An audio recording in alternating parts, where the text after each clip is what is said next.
saze sajwayelwa on our soil. Hayi sajwayelwa kabi. The disrespect that African leaders have on South Africa needs to be studied, and I choose Harvard University to study exactly what is up with African leaders. Hello everyone, welcome back to my YouTube channel, it's your girl Imelda. So let's talk about South African dragging African leaders. I haven't finished talking about our South African lady that dragged these European people, all these Donald Trump, these big leaders in the Western areas. I haven't finished about that battle. And now this our brother now is dragging openly without any apology. He is dragging African leaders, people that we are scared of even calling their names. He is dragging them openly. As South Africa, people should tell me what you people have inside as hearts. That thing that's pumping blood. How did you people train that thing to be fearless? Because my own, even if you make like, I'll be scared, you know. And you people are dragging leaders. Civilian is dragging leaders. Guys, see, I salute your courage because you guys say. Anyways, guys, if you haven't subscribed to this channel, please do it to like, share, and subscribe. While you listen to what our brother Clantis have to say, and my reaction will be at the end of this video. So please stay. And when it comes to accountability, when it comes to facing realities of what exactly is happening, particularly in their respective countries. You know, as I was listening to the Pan-African Parliament, I would jump here and there, and the things that you hear coming from people that you have to ask, did you even finish school? Others are acting like psychiatrists and psychologists, basically standing at the podium and telling, I don't know who's listening to a Pan-African Parliament and saying that South Africans are traumatized. South Africans are traumatized. Their trauma, it's only showing up now because of apartheid. And then I'm thinking, so if we are mentally ill, because that's what they're trying to do here, they're doing what you call reverse psychology. They know that where they come from, it is a known fact that their countries, a large population of their countries are mentally ill. And because they don't keep records, they don't do what you call this therapy and things of that nature, they assume that South Africa is like their countries, where records are not kept, where people do not attend therapy, and people are just walking around in South Africa crazy because they got traumatized by apartheid. And this other one even said, we need to understand South Africans. They are traumatized. They are still healing from apartheid. But there's the question, though. Traumatized people, aren't they supposed to be sitting in some corner, depressed and crying their lungs out on a daily basis and their country falling apart? But instead, you are having people from your country coming to this country for greener pastures that are being developed by the traumatized South Africans. Are they listening to themselves? And I'm saying this in the most politest of ways. These people have the art of yanking your heart when they speak. I don't know. It makes sense why the countries are the way they are, because politician to politician in their respective countries, that's what they do. They yank each other's hearts out whenever they have to talk about development.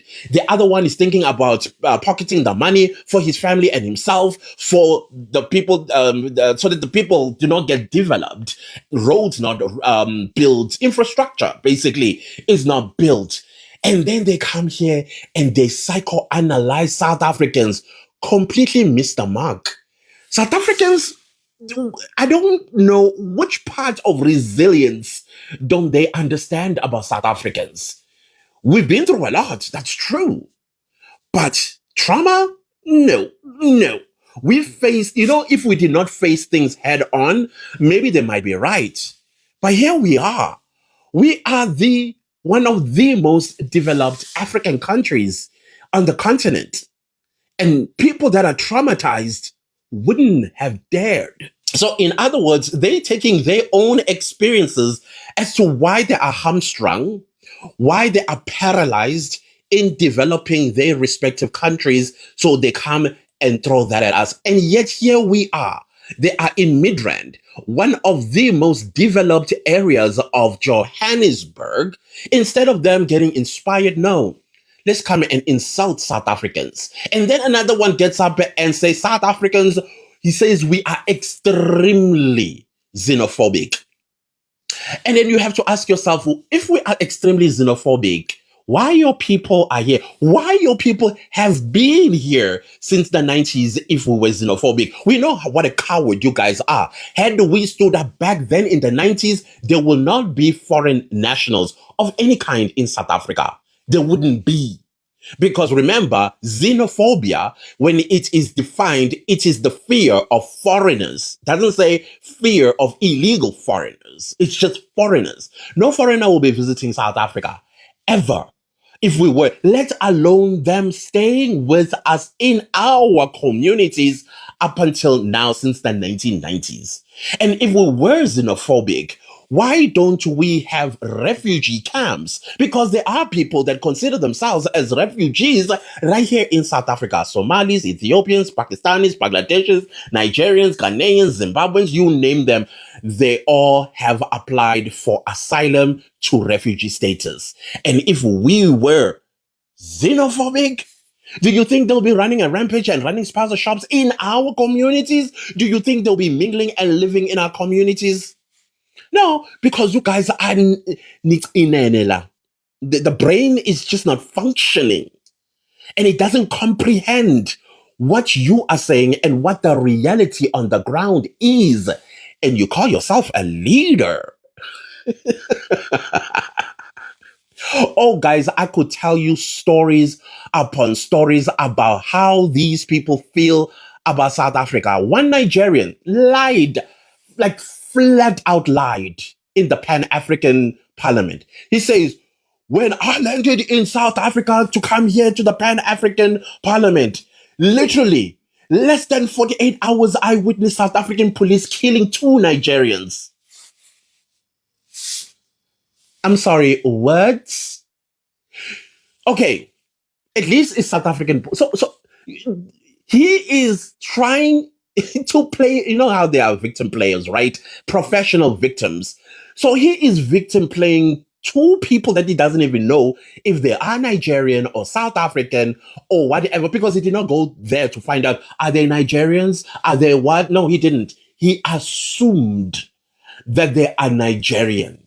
Because, you know, the story out there, it must be heard that South African police are unaliving Nigerians, the most problematic people in South Africa. No, let me put it frankly.